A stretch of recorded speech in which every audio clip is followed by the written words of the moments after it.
65 years, Richard Attenborough was one of Britain's most successful and prolific film actors, directors and producers. There's not a single person working in the British film industry that doesn't owe a colossal debt to Dickie Attenborough. He appeared in or made over 75 films and won hundreds of awards all over the world.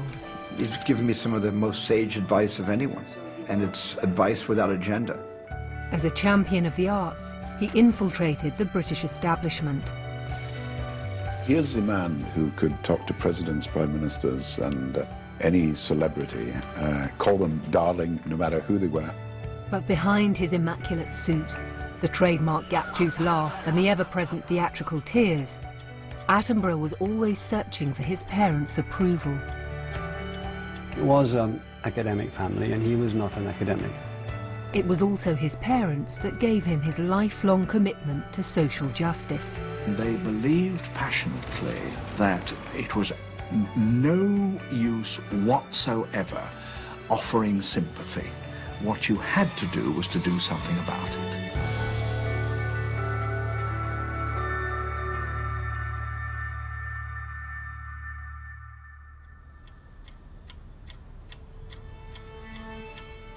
Every object in this study is charged with meaning. Together they encapsulate the life of one of the most exceptional British filmmakers of the last century. Arguably the most important is a film script that led to the crowning moment of his career. And here, ladies and gentlemen, is your verdict. The winner is Richard Attenborough for Gandhi. In 1931, in Leicester, an 8-year-old boy called Richard Attenborough went to the cinema with his father. And they saw a newsreel of Gandhi coming to England to plead the cause of Indian cotton workers. And the people around them in the cinema, when they saw Gandhi in this loincloth and sandals, were sniggering. And then came the little man, still scantily clad, but with an extremely wet blanket around his tiny frame. And Dick's father said to him, "Don't take any notice of them. This is a very great man." That he shrank. This childhood encounter with Gandhi sowed a seed in the young Attenborough. As an adult, he would dedicate a large part of his life to making a film about this remarkable man. I believe in heroes, and I didn't think I'd ever encountered anybody quite so extraordinary. And everything that he did and believed in and stood for, the end of empire, the end of colonialism, the vital question of racial relationships, prejudices, intolerance, he summarized it all for me. Through Gandhi's life, he wanted to say things about the world and the way the world evolved and what some of the resolutions to the world's problems might be. And through film, you really don't have a powerful pulpit, but we have an influential one. When I say not powerful, we're not lawmakers, filmmakers, but we can influence those who do. It would take Attenborough 20 years to raise the money to make a film about Gandhi's life. He never gave up, despite getting the same response from every Hollywood producer he approached. I attempted to convince this man of the wonderful story that there was to tell, a cinematic story that there was to tell. And I spent, I don't know, too long, I suppose, 20 minutes, half an hour, telling him what I thought were the vital questions. And he said, "Look," he said, "who the hell do you think's interested in a little brown man dressed in a sheet carrying a beanpole?" He not only gave emotionally, but over the years that he'd been involved, he gave everything. He gave financially to an extent that literally no director I've ever met has ever done, to the point where he mortgaged his home. I mean, he literally drained his coffers dry to get this movie made. Attenborough agonized for years over who should play the lead role. His first instinct was to turn to an old friend. "You mean me? You want me to be in the film? No, I want you to play Gandhi." "Are you insane?" "No, I think you can do it. You'll be wonderful." So, of course, the actor's eager, thinking, "Oh, he says I could be wonderful, why not?" So I went down to Mexico to a health farm, I'd start running up the sides of mountains and down the mountains, up the mountains. I'd still look in the mirror, and I still look like the Aberravon rugby scrum. So I remember my dear father, my baker father in Portola, I said, I'm going to play Gandhi. He said, go on. It's a comedy, is it? Who's going to play Pandinero? Harry Seacombe? It was Attenborough's son, Michael, who then suggested a relatively unknown Shakespearean actor. I remember walking down the corridor of the Ashoka Hotel with Dickie, and we'd done a good day's filming, and he had his hand on my shoulder, and he was chatting away, and oh, jolly good, darling, well, darling, see you in the morning, ha, ha, ha, see you in the morning, darling. And he turned his back to go into the office, and I saw his back change. I saw his neck go down, his shoulders come up, and he turned into a bulldog. And he closed the door behind him, and I thought, he's keeping a lot to himself here. The filming of Gandhi was a massive undertaking. The crew numbered several hundred, and the filming schedule was set at almost 6 months. Attenborough staked his entire reputation, career, and personal livelihood on its success or failure. I think he wanted to make a film that his parents would be proud of. In India, it's very difficult because lots of people are saying, yes, sir, and they haven't done it. They haven't done it. Fine. Let's shoot, David. Here we go. Get the bullocks into the water. Right. Action! Take this saddle off. Take it off.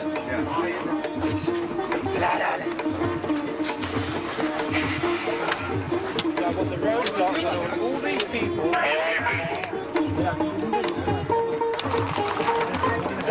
Come here across the road. There's a bloody bus coming. Oh my God, not boots as well.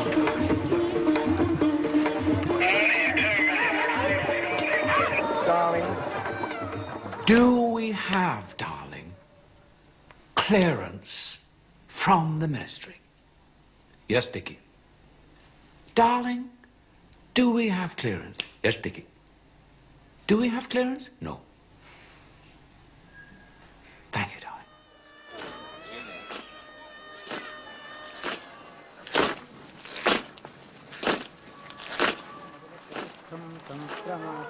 The film's most climactic moment was Gandhi's funeral, a huge crowd scene the like of which modern cinema audiences had never seen. An estimated 300,000 people took part, and because it was before CGI, all those people were real. I was on one of the camera teams and we had 11, and it was frightening. It was so huge, it was frightening. You can't control a 300,000 crowd. If they move, you are going to be hard-pressed to put them in the directions you want them to go. It all had to go like clockwork, otherwise it would have been chaos. Well, through all these troubles, the one sustaining element was Dickie's sense of humor. That makes me emotional. Angel, you will. But most directors would freak out. They'd be angry or despondent or frustrated, of course, combination of all three. But he never, ever lost his sense of humor. He never gave up. When Attenborough finally finished Gandhi in 1982, there was still no guarantee that the film would be a success. I remember being with him, I think maybe a week before the opening of Gandhi, when it had been decided to open it at the Odeon Leicester Square. And he said, Putters, do you realise how many Indians there are in Southall? I said, no, I've no idea. He said, about enough to fill the cinema up for less than a week. What are we going to do after that? So he was very, very, very nervous. The winner is Richard Attenborough for Gandhi. Up against films like E.T. and Tootsie, Gandhi won almost every award going, including an astonishing 8 Oscars. Ben Kingsley and Gandhi. John Bloom for Gandhi. Don Briley for Gandhi. You never felt completely certain, just because it had won Best Director, that it would win Best Picture. There's enormous tension about Best Picture. And E.T. was a wonderful movie, and Steven Spielberg was sitting, you know, 2 seats down from Dickie. And look, I applauded for every single one of those categories. And by that time, I had gotten to know him a little bit better. Gandhi, Richard Attenborough, producer. And the place erupted, and it just erupted. There's no feeling like it if you're a professional in the business. Crying and laughing and trembling, and you know, it's just one of those moments, and you never forget it. You never forget it. And I had organised a party of some of my crew at my house, and he talked to us on the speakerphone. Have you heard the news? Well, we won 8. Bleeding hell, 8! Now, we had one hell of a party, I can tell you. I don't think it was the Oscars that he loved so much as the fact that he finally felt that his mother and father would be very proud of him.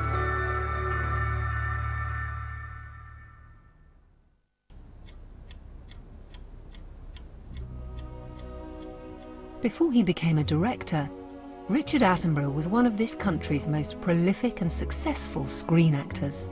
I don't know when his dad died, but I hope that he saw the greatness in Dickie, and I'm sure he must have.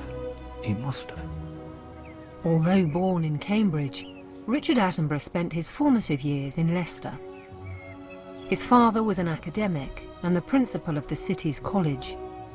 I mean, he loved his parents, but he also kind of idolized them. They were ideal people, honorable people, decent people.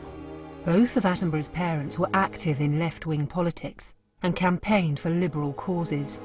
They instilled a strong sense of social justice in their children.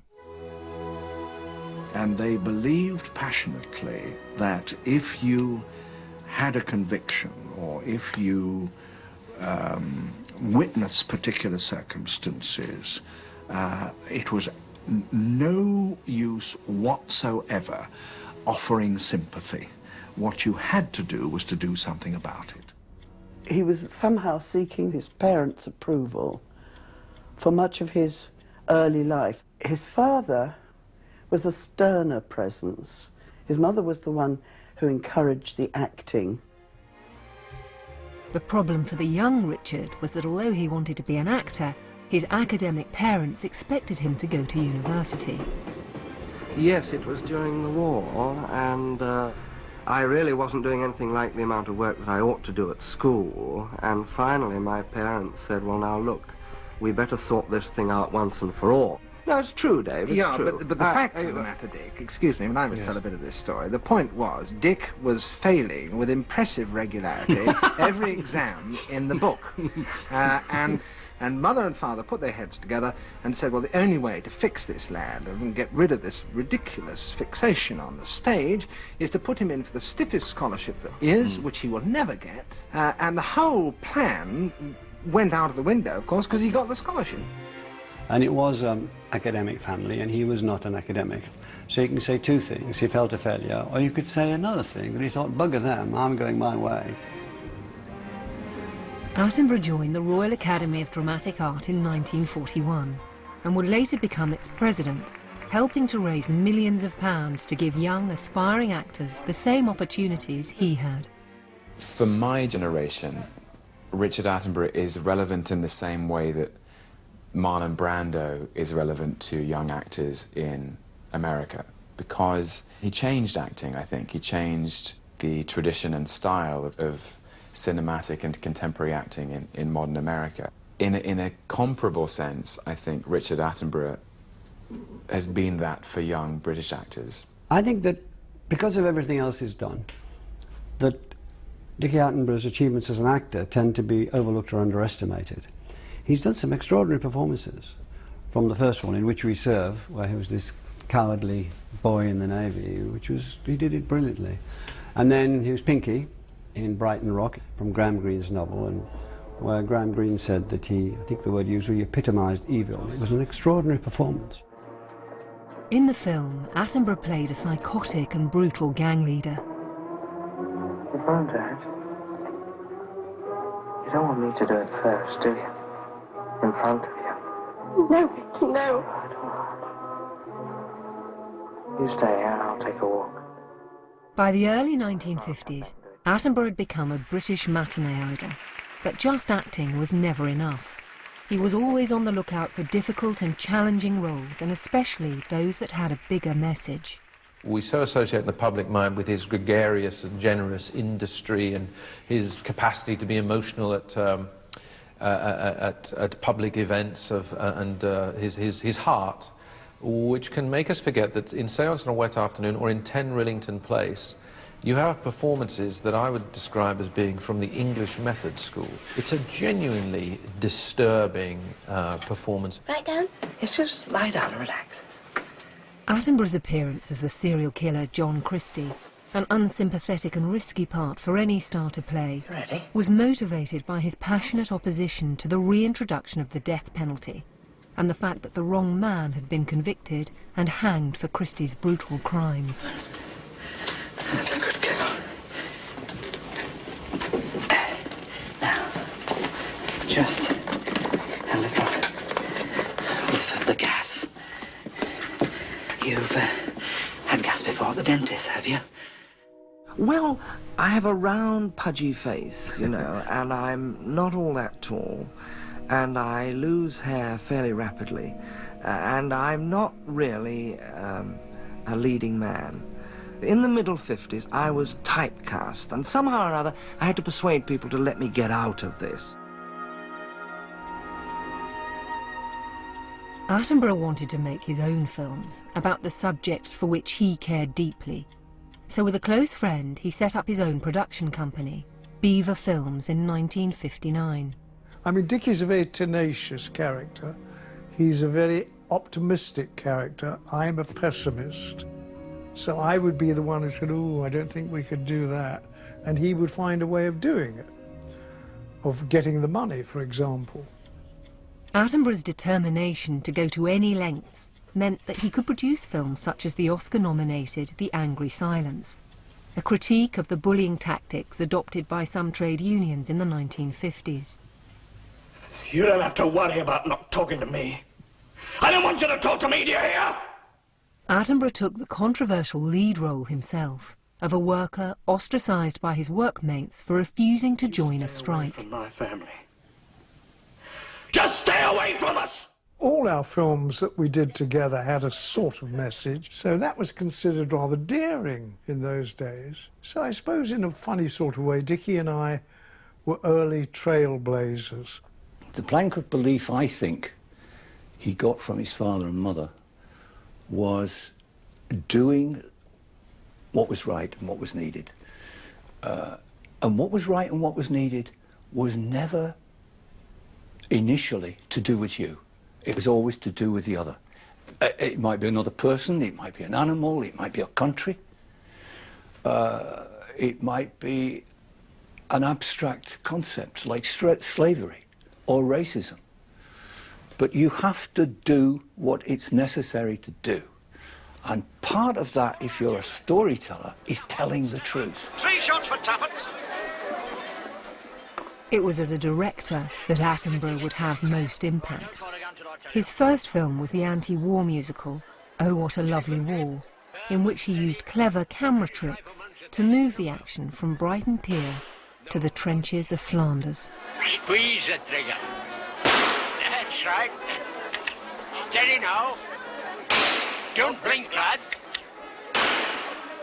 Left eye shut. Pick your targets carefully. Don't fire till you hear my command. Right, lads. Enemy in front. 400 yards. 5 rounds. Rapid! Ah! Dickie Attenborough was unafraid to put out a message. And a lot of fine artists have been equally unafraid. In Oh What a Lovely War, you see, it's a sort of fine, liberal indignation. So he has these messages inside them, and I think the films are none the worse for that. With his extensive theatre and film contacts, Attenborough was able to pack the cast with the great and the good of British acting talent. So he started very carefully. I mean, if you look at that first film, it's sort of, in terms of a piece of work, it's going to be bomb-proof. These people are not going to let him down. Anyway, so you arrive on the set and you're terrified, really. Richard was, you know, typically he treats everybody in exactly the same way. And darling boy. Cherry, darling.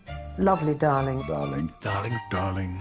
Darlings. You stop being terrified quite quickly. More than anything else, you know, he focused on the performances. He made certain that those performances reached the level that he had, you know, envisioned. For the first time, there was a change to find a director who was friendly and cooperative and encouraging, instead of the usual clan I'd worked with before in the theatre, who were vicious, venal people. He is above all directors I've ever worked for. Dick is the one who loves actors so much. Oh, well, he's that sort of director that doesn't get in the actor's way and, you know, muddle his mind with all sorts of his motivation and anything. And he sees what you're going to be doing, and when you've done it, he tells you, he gives you a sort of critique on what you've done. I'm not saying you have to cry. And then his tears welled up in his eyes. You know, how does he do that? I've known directors who have no sympathy at all for the difficulties of the job. Richard does. With Oh, What a Lovely War, Attenborough had shown he could successfully direct, but it was still a relatively small production. In 1976, he got his chance to make a much bigger film, with the epic war story A Bridge Too Far. Richard was doing the movie slightly against his will. It wasn't a movie that I think initially that he chose to make, but he saw it as a stepping stone to Gandhi. And good luck, Joe! Thank you, sir. Do you think you'll be able to manage it? I've got nothing else planned for this afternoon. It was a logistical nightmare. If you can imagine, you're trying to make a really difficult hardware movie around a bunch of actors that are only going to be with you for 2 or 3 weeks at a time. The pressure on the director is enormous. In A Bridge Too Far, Attenborough perfected what was to become his real hallmark, the reenactment of historical events on an epic scale.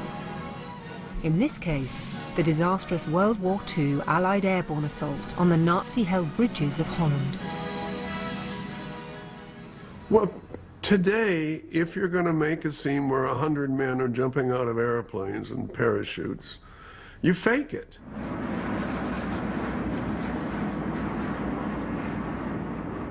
In our case, it really was guys jumping. It was soldiers given that weekend, and they did the parachute jump. It was a very hard movie to make. But he was still his effusive self, calling the soldiers darling and all that, which is a bit odd. But I had a great time there, great time. The thing about him is he's so kind and nice and decent. I mean, he really, in all the interviews you're going to do, no one will say, oh, Attenborough was a little shit. No one's going to say that. Throughout his long life, Attenborough never lost his love of acting or his star quality. I am very, very nervous, I have to tell you. Yeah, well, I'd be nervous too if I were you. I haven't acted in 15 bloody years. Well, that's true. In 1992, director Steven Spielberg asked Richard Attenborough to return to acting and star in his latest Hollywood blockbuster. He certainly said, dear boy, I would love to work with you, but I have a picture I'm about to go into as a director. I mean, his great love was directing. He wasn't interested in returning to the screen as an actor at that point. Well, we clocked the T-Rex. But Attenborough couldn't resist being involved in one of the biggest Hollywood hits of the 90s. You said you've got a T-Rex? Uh-huh. Say again. We have a T-Rex. Yes, it was Dickie Attenborough with a Scottish accent, but at the same time, there was a twinkle in his eye. Dr. Grant, my dear Dr. Sattler, welcome to Jurassic Park. Dickie just seems like the kind of person playing John Hammond who would have built Jurassic Park. He was like a cinematic architect. He built big things.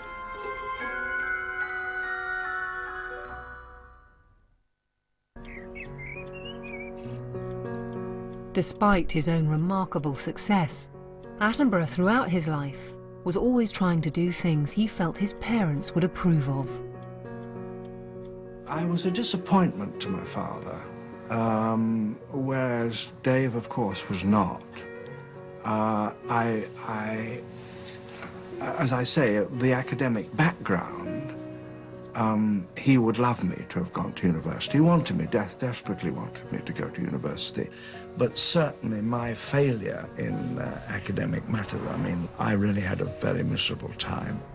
I think he's a person who, to some extent, feels the need to justify his success.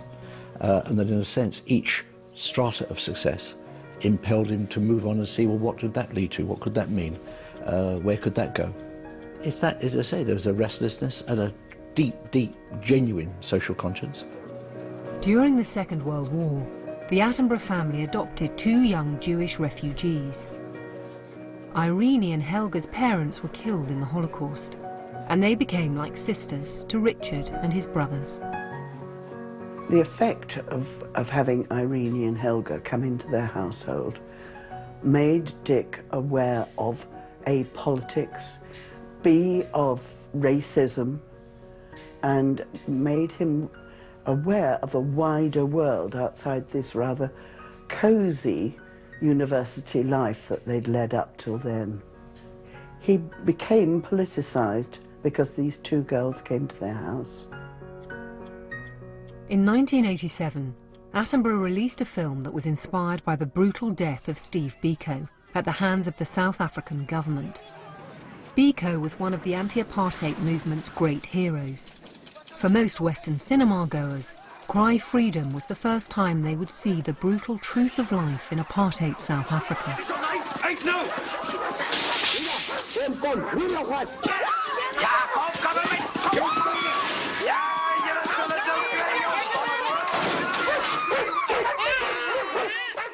Richard Attenborough contributed to the success of the anti-apartheid movement, and he deserves, like Donald Woods, his rightful place by exposing what happened to Steve Biko in the downfall of apartheid, because this international opinion that built up, and we've got to ask ourselves how Dickie managed over all these years to build up these great contacts with South Africa, even as he was doing so many other things. The South Africans weren't keen on us doing the film. It was felt that they would have tried probably to sabotage the film if they could. We had been warned that the South African government at the time would do all in their power to sabotage the movie. If they could have put a bullet in him, I'm sure they would have done that. But, you know, we just had to take care of him.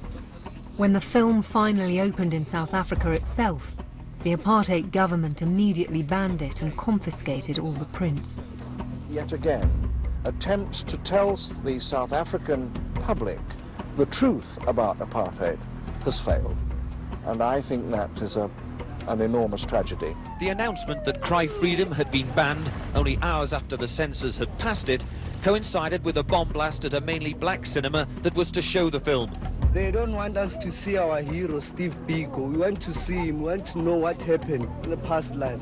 I want to see the movies, how is it, and how have they do it, and how they kill our brothers.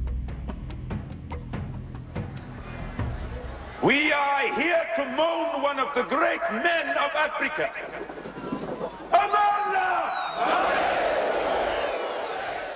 The ban on Cry Freedom was finally lifted a year later, and all South Africans, including the majority non-white population, were able to watch the film for the first time, including the trademark Attenborough scene of Biko's funeral, specially staged with 19,000 extras.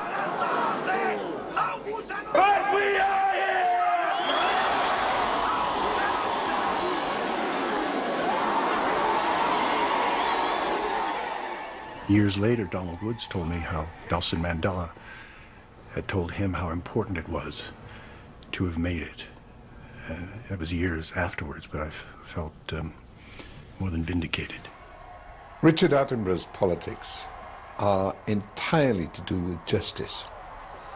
Everything that he believes, all ambitions he has for the human race, emanate from this single font, as it were.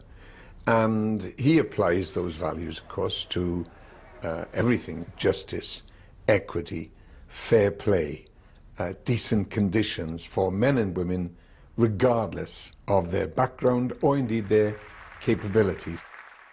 Like his father, Richard Attenborough joined the Labour Party and remained a member for most of his life. I mean, he used to call me a right-wing thug, and I used to call him a communist. I mean, we never came to blows or anything. It was always jokey. But one time we went up by car in his Rolls-Royce to do some campaigning for Labour to this village in northern England. And as we were driving towards it, I said, it looks a bit iffy, Dick, somebody campaigning for Labour in a Rolls-Royce. And he said, well, what do you expect me to do, darling? Dump the car here and get in a beaten-up old Ford or something? This is my car, this is me, this is who I am. I remember speaking with him in 1992 in a rally in Birmingham, and he just electrifying the audience. My name's Richard Attenborough, and I'm voting Labour. So I remember I was doing a big interview, and he gave me advice about how to project the message better. Always friendly. He was the great professional. I was a great amateur. Where did you steal coffee from? I don't think Dickie was ever an establishment figure, and I don't think he would describe himself as an establishment figure. But where he was a wizard was at working with the establishment and knowing how to influence them, how to get what he wanted. You know, he just knows how to get what he wants in the nicest possible way. Here's a man who was a great personal friend of Nelson Mandela, and here's a man who could talk to presidents, prime ministers, and any celebrity, call them darling no matter who they were. I don't know if he called the Queen darling, but he certainly called most other people darling. He just had a way of asking, which was, you couldn't say no to Dickie. How do you say no to Dickie? Attenborough didn't just campaign for foreign causes. There were issues close at hand, at home, that he felt passionately about, such as the dire state of the British film industry in the 1980s. We got down to a point in 1985 of only 54 million people in Britain an entire year going to the cinema, as opposed to, I think we're over 200 million now. This was a very, very bad time, a very kind of hand-to-mouth time. In 1990, Attenborough persuaded Margaret Thatcher to host a seminar about the film industry and lottery funding. The seminar went well, wonderful final moment where Mrs. Thatcher said, Sir Richard, why haven't we ever got together like this before? And I said, because I wasn't invited, darling. I promise you, this is in Downing Street. And the net result of that, to date, I checked the figures before coming here, net result is £650 million has been injected through the lottery into the film industry. And when you look at the leveraging effect of that investment, that means over £2 billion as a direct result of Dickie's intervention has come into the British film industry to date, and is still coming in at a rate of probably, in that sense, about 200 million a year.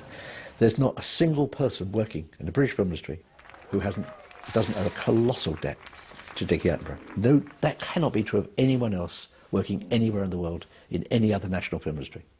He's as close, as you could possibly get to the king of the industry.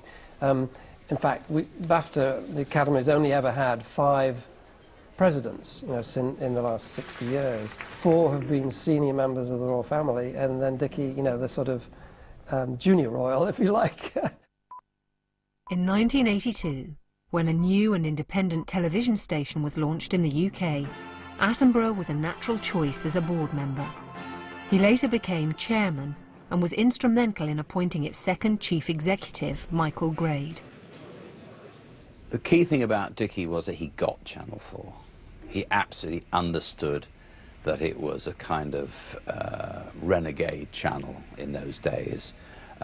It was there to do things differently. It was there to cause trouble. It was really an iconoclastic invention. He was just supportive, politically very astute, because there was always some new broadcasting bill or some threat to privatise the channel. There's always something going on where we had to wheel Dickie in. I'd ring him up and say, we've got to go and see the Home Secretary. Yes, darling, he'd brief me in the car, And in he'd go and he'd do Mr. Deeds Goes to Washington speech.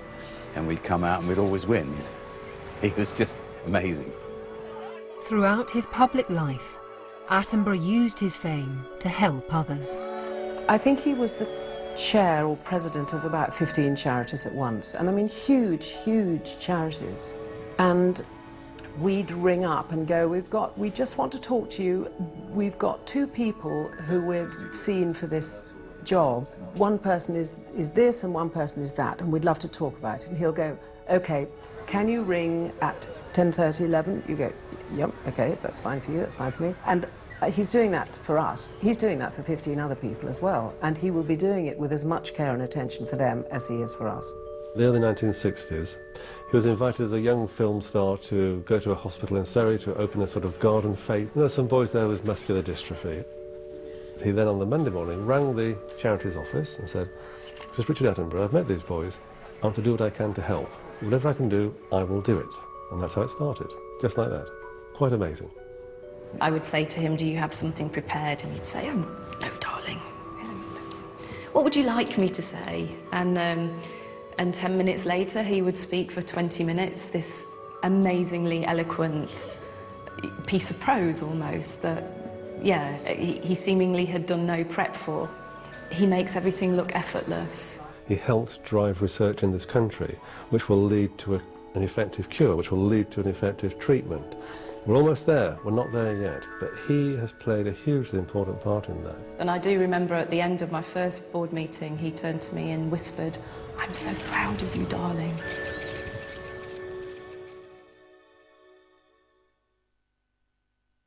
Mitsubishi, changing perceptions with documentaries on 4.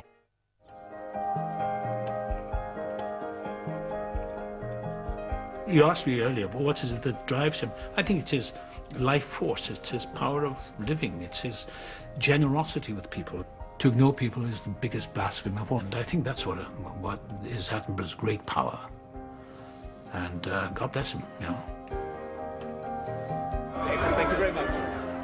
By the turn of the century, Richard Attenborough had had a long and very distinguished career. He had been given a knighthood in 1976, and then in 1993 made a lord. He had been married to a fellow actress, Sheila Sims, since 1945, and she had played a major role in his success. Dickie's family was absolutely the bedrock of his existence. His reality, his touchstone. He was a devoted father, grandfather. They were absolutely the world to him. Now, my own view is that as a filmmaker, his most mature film, his best film is Shadowlands. I think it's a beautifully, beautifully judged film, and it plays to all of his strengths. Great movie. I cried buckets when I saw it. In 1993, Richard Attenborough released a film based on the tragic love story of C.S. Lewis's romance with an American writer and her death from cancer. Excuse me, I'm here to meet Mr. C.S. Lewis, the writer. Yes, madam. Well, do you know what he looks like? No, madam. Well, he doesn't know what I look like either. Yes, madam. Any ideas? No, madam.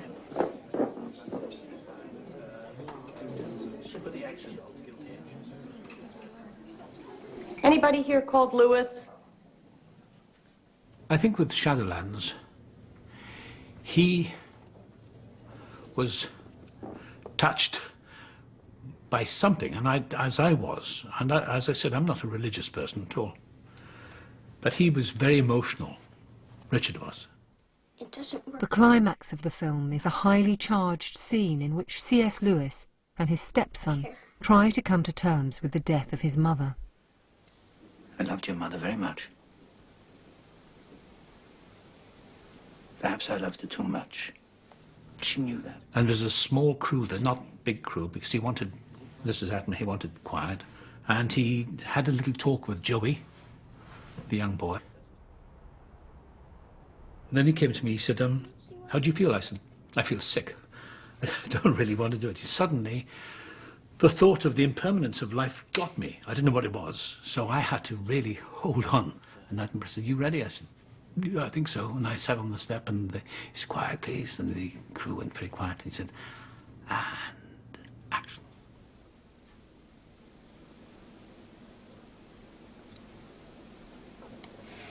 Jack? Hmm? Do you believe in heaven?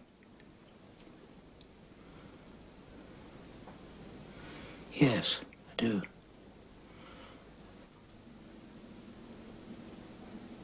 I don't believe in heaven. That's okay.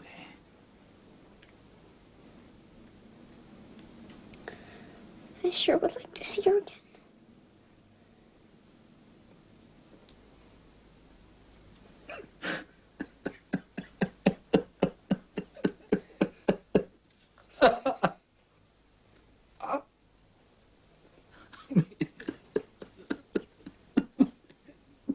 Me too. That was one take. Now, I can't explain that. It's nothing to do with my ego or expertise, but it's one of those things that happened. So I began to question myself, and I thought, maybe I do believe in something, maybe I don't. I don't know what I believe, but I know that Attenborough and I had that common ground of doubt. And I think that's what C.S. Lewis says. It's doubt is the thing that keeps you going, keeps you going. It's the doubt. If you have certainty, then, you know, there's no hope in certainty. It's the uncertainty that crushes us, that pulls all that stuff out of us.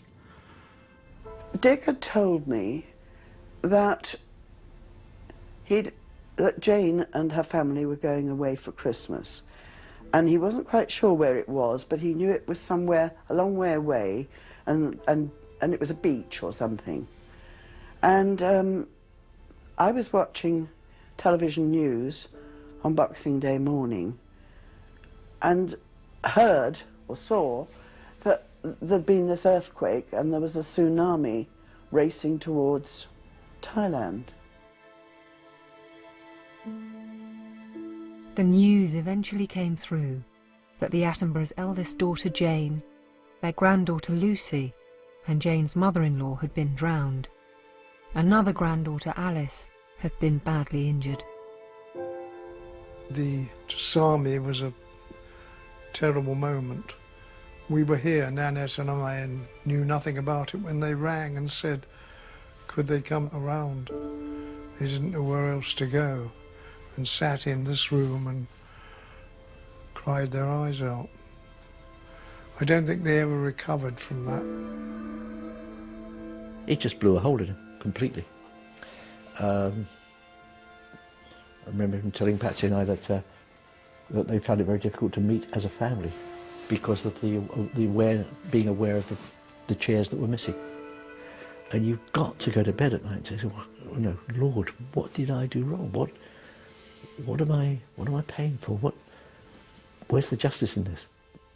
One of his great things, I never saw him doing it, but he used to tell me about it, was if he was at home on a Saturday morning and there was nobody to phone, no other business person or film person, no script to read, he had a very good sound system and a collection of batons, and he would stand in his living room conducting an orchestra. And he said, I can't do it anymore. I can't listen to music anymore. He was just devastated.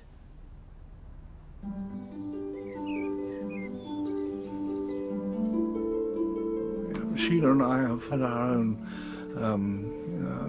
pain, as it were, in regard to Jane and Lucy, but to be constantly reminded how precious life is and the times and occasions when we forget just how fortunate we are.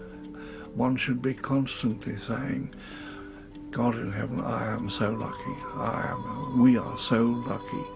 And we should never forget those millions who have not food or water, or certainly not decent health, no anticipation of a decent life, etc., etc. We mustn't dismiss them.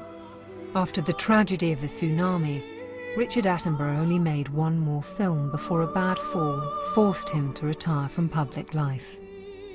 And it's hard for me to describe to you how much I miss him. I mean, at the moment, I really, really miss him. When he's talking to you, he'll hold onto your hands, and he's not very tall. So he looks up into your eyes, and there's something he holds on to something, and he's willing you to be your best. An extraordinary numbers of hundreds of millions of people around the world, in some way or other, have been touched by this guy's life. RADA would have collapsed, the Royal Academy of Dramatic Art would have gone, BAFTA would have gone, Denton Hall, the actors' home, which is so important, wouldn't be there. Channel 4 would have been poorer without him. We wouldn't have had Film on 4, which I think was his initial idea. We don't have a Richard Attenborough, and I'm not sure where the next one's going to come from. My memory of Dickie Attenborough will always be that he is my friend. He's given me some of the most sage advice of anyone, and it's advice without agenda. I think it's very simple. I don't think Dickie ever put himself first. Throughout his adult life, Attenborough's father, the governor, looked down on him from the wall behind his desk. I hope, maybe believe that some of the things that they've done, the governor would have said, that's right. That's right. Yes, that's correct. He said to me once, he said, you know, we have to be kind because everyone is fighting a great, great battle. That sums up Attenborough. Everyone is fighting a great, great battle. So be kind, be generous. I'll never forget that.